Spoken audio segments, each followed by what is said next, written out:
एउटा सुन्दर पहाडी गाउँ थियो।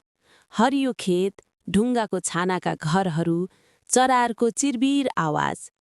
त्यही गाउँमा सानो जिज्ञासु बालक रोहन बस्थ्यो। उसलाई नयाँ कुरा सिक्न र प्रश्न सोध्न निकै मन पर्थ्यो।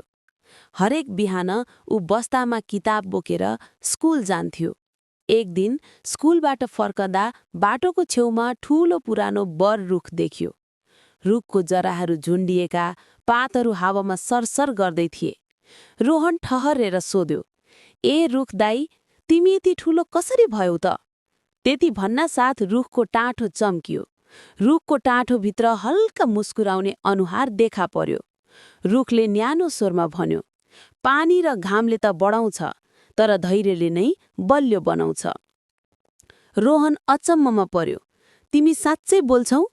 रुखले हाँस्दै भन्यो, "हो, म त्यही बच्चासँग बोल्छु जसको मन सफा र जिज्ञासाले भरिएको हुन्छ।"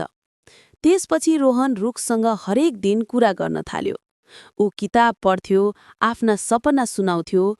रुखले पनि सल्लाह दिन्थ्यो, "ठूलो बन्ने सपना राख, तर हरेक दिन थोरै राम्रो बन्न सिक।" रोहनको मुहारमा खुसी झल्कन्थ्यो।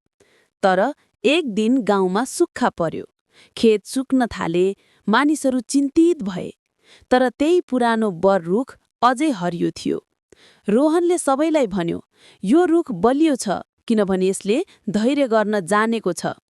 गाउँका सबै बालबालिका रुखको छेउमा जम्मा भए। रोहन उभिएर भन्यो, "धैर्य गर्ने मानिस कहिल्यै कमजोर हुँदैन।" सबै बालबालिकाले टालटुल आँखाले सुने र ताली बजाए। सूर्यास्तको सुनौलो उज्यालोमा रोहन र बोल्ने रुख शान्त मुस्कानका साथ उभिए। रुखले अन्तिम पटक भन्यो, "धैर्यले जीवन हरियो राख्छ, सानो रोहन।"